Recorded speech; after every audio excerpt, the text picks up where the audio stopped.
Bonjour à tous, ici Shang du blog Parentalité Zen. Dans la vidéo précédente, je vous parlais des rapports de force et des conflits avec les enfants. Donc comme promis, aujourd'hui je vous propose une solution concrète pour résoudre ce genre de conflit. Alors le but c'est quoi? C'est quand on rentre en conflit avec son enfant, comme on l'a dit dans la vidéo précédente, soit vous avez envie qu'il fasse quelque chose mais lui n'a pas envie, comme aller se brosser les dents, aller se coucher, faire ses devoirs, ou lui a envie de quelque chose mais vous n'avez pas forcément envie, acheter un jouet dans un supermarché, se coucher plus tard, regarder un film, manger encore des pop-corn, encore des biscuits, etc., etc. Donc en fait ça peut être très fatigant de connaître ce genre de petits conflits au quotidien. Et en fait, souvent on peut réagir à chaud. Et finalement, c'est souvent sur les mêmes causes qu'on a les mêmes conséquences. Donc si on fait attention à ce qui provoque ces crises, on va pouvoir les anticiper. Et aujourd'hui, donc je vous donne une technique en 3 étapes pour résoudre ces conflits avec vos enfants. Donc voilà, le but c'est que, avant qu'ils se mettent à crier partout, se roulent par terre ou se mettent en boule, sans qu'on ne puisse rien lui dire et qu'il fasse mine de rien entendre, on va débloquer cette situation dès les premiers signes.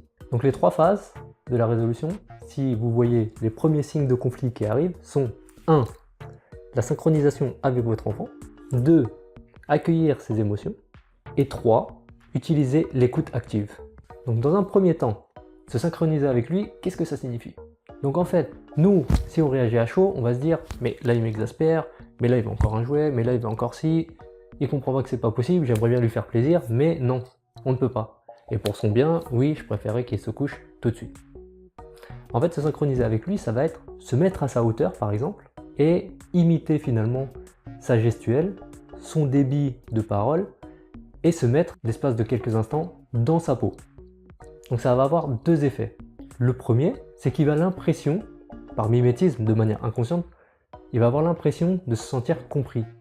Donc le fait qu'on lui parle à sa hauteur, au même rythme, avec la même intensité, ça va le calmer, il va avoir l'impression, voilà, d'être en face de quelqu'un qui est là pour lui, qui est en train de l'écouter. Si par exemple, imaginez-vous, vous êtes super énervé, vous parlez d'un problème qui vous casse les pieds depuis une semaine, et la personne en face, tout ce qu'elle trouve à dire, c'est, en parlant tout doucement, non mais t'inquiète pas, je t'écoute.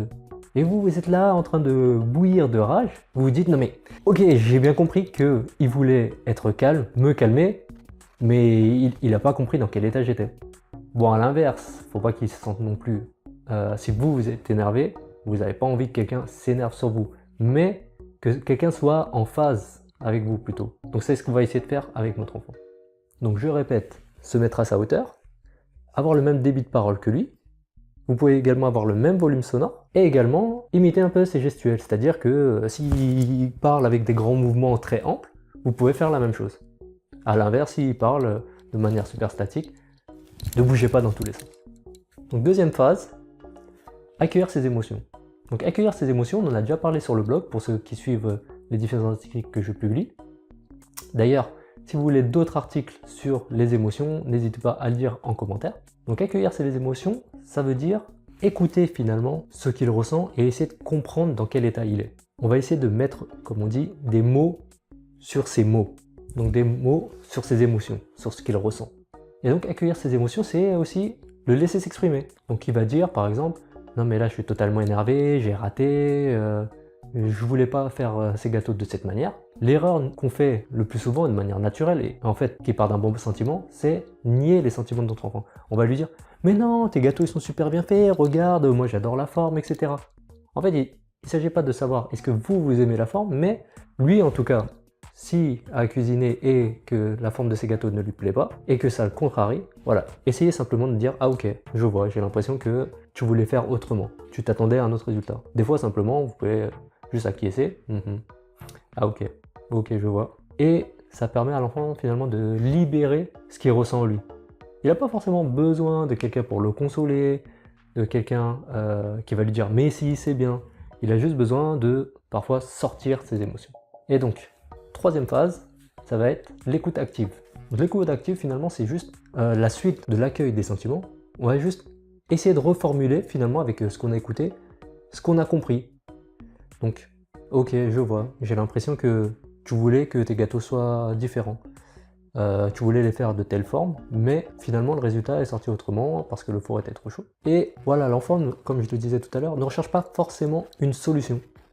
Il n'a pas besoin d'entendre ah oui, mais tu aurais dû faire comme ça. Ah oui, mais c'est parce que tu as mis le four à telle température alors qu'il aurait fallu le faire à telle température. Ah oui, mais c'est parce que l'épaisseur des biscuits n'était pas exactement comme indiqué dans la recette. Donc voilà, ça peut être frustrant. Ce dont l'enfant a besoin, c'est juste de se sentir compris. Et souvent, c'est en utilisant l'écoute active qu'il va trouver lui-même la solution. Donc ne pas lui donner la solution, mais l'aider à trouver la solution par lui-même. Donc voilà, si on reprend un exemple de tout à l'heure, supposons que votre enfant n'a pas envie de se brosser les dents avant d'aller dormir alors que vous savez très bien que c'est une bonne chose pour lui. Ce que vous pouvez faire dans un premier cas, c'est, alors s'il est en train de se débattre dans tous les sens par exemple, vous mettre à sa hauteur et gesticuler dans tous les sens comme lui, en lui expliquant que, effectivement, se brosser les dents, il faut le faire tous les soirs. Ensuite, il va commencer à s'expliquer, à dire oui, mais non, là, on n'a pas beaucoup mangé, c'était pas du sucre. Il va avoir sa propre logique, il va essayer de se défendre. Vous, ce que vous pouvez faire simplement, c'est dire ok, ouais, je vois, toi, tu as l'impression que c'est pas la peine de se brosser les dents parce que on n'a pas mangé beaucoup sucré ou que c'était simplement de la soupe. Et donc, dans cette phase, on va essayer de mettre des mots sur ce qu'il ressent. Donc là, j'ai réinterprété ce que j'avais compris. Mais aussi, c'est de dire, oui, toi, tu as l'impression que tu as plein de choses à faire et t'as pas envie de t'encombrer avec ça, tu aimerais aller dormir directement ou aller lire l'histoire directement. Et donc, dans une dernière phase, on peut simplement réinterpréter ce qu'il ressent et mettre des phrases sur ce que vous avez compris. Donc voilà, j'ai bien compris que toi, ça t'embêtait d'aller te brosser les dents, tu as l'impression qu'on te le demande tous les jours, tous les soirs, tous les matins. Et moi, je te le dis également parce que voilà, j'ai envie que tu aies des dents propres, des dents saines. Et de lui-même, souvent, l'enfant va se trouver une solution. Oui, d'accord. Bon, ok, oui, je vais me brosser les dents. Et en fait, le fait simplement de se sentir compris, de se sentir vraiment écouté, va l'aider à trouver sa propre solution et finalement va aller vers la bonne voie de lui-même. Voilà, c'était une astuce pratique contre les conflits du quotidien qu'on peut rencontrer vraiment tous les jours, que ce soit pour brosser les dents, pour aller dormir, un enfant qui veut acheter un jouet, ou tout un tas d'autres choses, comme manger des légumes, tout simplement. N'hésitez pas à mettre en application, surtout, ces 3 étapes. Donc je répète, au début, se synchroniser avec son enfant, se mettre à sa hauteur, parler avec le même débit, avoir les mêmes gestuels, accueillir ses sentiments.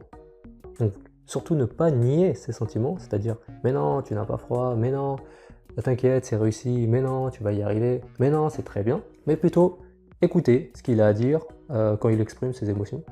Et enfin, l'écoute active, donc reformuler finalement ce que vous avez compris avec lui et le guider, faire en sorte qu'il se sente compris pour qu'il puisse trouver les solutions lui-même. Donc surtout si vous avez apprécié cette vidéo et cette astuce, mettez un pouce bleu sur la vidéo pour m'encourager et surtout abonnez-vous pour suivre les prochaines astuces.